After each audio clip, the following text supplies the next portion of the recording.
Hello friends,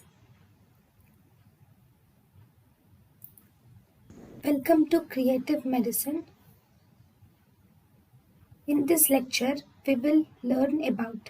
Hello friends, let us now learn some important points about anisocoria. Remember, this anisocoria, what is anisocoria? If the two eyes, the pupil size is different, that is difference between the pupils of both eyes, if this is more than 0.4 mm, then we call it as anisocoria. There is a question which is asked previously where you will have to see about anisocoria. There are two things. Anisocoria either in light conditions or in dark conditions. What is the difference? Whenever there is anisocoria in increased in dark conditions, or whether it is increased in light conditions. See, normally whenever there is dark conditions, the pupil will dilate. There will be mydriasis. Okay, mydriasis is actually by the sympathetic supply. Okay, number one, there are two things. Normal pupil can be there, or anisocoria can occur whenever there is no mydriasis. That means no dilatation. What is the condition where there is no dilatation? No, this mydriasis is actually by sympathetic nervous system. Okay, so there is no sympathetic nervous system. So there is no dilatation. That means there is problem in sympathetic nervous system defect, which is Horner's syndrome. Okay, in Horner's syndrome, sympathetic ganglion defect. So as a result, there is sympathetic supply is paralyzed. Okay, so there is in Horner syndrome, there is paralysis of dilator pupillae is seen. Okay, causing anisocoria. Number one, that is in dark. Whereas if you see in light if you see, you have two things. Obviously, there is normally the pupil is constricting in the light.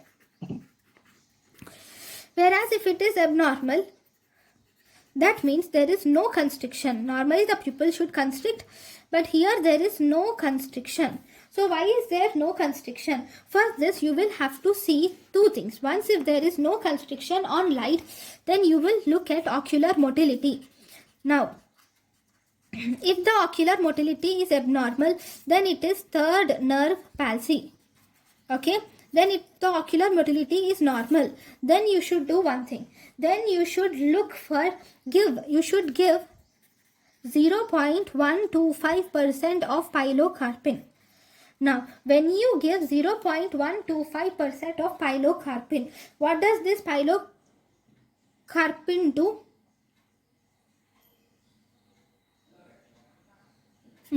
This pilocarpine will cause constriction. Okay, it is actually an acetylcholine analog, so as a result it causes constriction. Now, you have given 0.125% of pilocarpine. Now, if you give 0.125% of pilocarpine, if there is constriction, then it is actually a tonic pupil. But still, if there is no constriction, that means the test is negative. Then you should give 1% pilocarpine. Okay, if on 1% pilocarpine, if there is constriction, okay, then it can also be, again it can be due to third nerve palsy. But even after giving 1% pilocarpine, if there is no constriction or if it is negative, then it is actually pharmacological mydriasis. This is called as pharmacological mydriasis. Okay, fine, this is done. Now, if you see, this is about the constriction. Okay, so you have differential diagnosis: one, pharmacological mydriasis, third nerve palsy, and it is tonic pupil. Now, if you see the since Horner syndrome, okay, when you suspect Horner syndrome, then how should you confirm it? So, if you suspect Horner syndrome, one important thing in Horner syndrome is you will see meiosis, you will see ptosis, you will see dilatation lag will also be seen. Okay, so whenever you suspect of Horner syndrome, one important thing, you should give 1% apraclonidine. On giving 1% apraclonidine, you can give, or you can also give 4% cocaine. Okay, this apraclonidine will inhibit the release of noradrenaline. So because it inhibits the release of noradrenaline, now on giving apraclonidine there are two things. It gives positive reaction if it is a Horner syndrome. That means if it is a Horner syndrome, it causes dilatation. Why? Because it releases noradrenaline, so it causes dilatation in Horner syndrome. Because in Horner syndrome, the main defect is sympathetic supply is lost. So as a result, you are supplementing the noradrenaline. You are inhibiting the release of noradrenaline. So as a result, it is positive in Horner syndrome.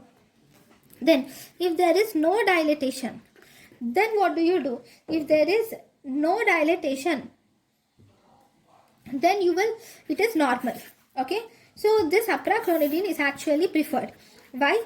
Over cocaine, because cocaine will have abuse potential. So the reason is because in apraclonidine there is no abuse potential, whereas the cocaine will have abuse potential. Second, there is positive reaction is present, positive response for Horner syndrome.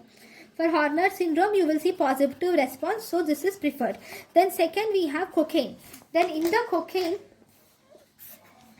you will see if it is negative reaction is present in Horner syndrome, whereas positive reaction is present normally. Okay, this cocaine is actually used in infants. Why? Because this apraclonidine is actually, one important thing is apraclonidine is actually contraindicated in infants. Why? Because in infants this apraclonidine will result in respiratory distress syndrome. So it is contraindicated. This is actually a screening test. Now how are you going to confirm this? The confirmatory test mainly includes the 1% amphetamine. Okay, when you do 1% amphetamine test, you have two things. Okay, if it is a preganglionic lesion, you will see that the dilatation is present. If it is postganglionic lesion, then there is no dilatation is seen. Okay, so this is 1% amphetamine test. Next, this is about the anisocoria. Thank you. Thank you and thank you for watching.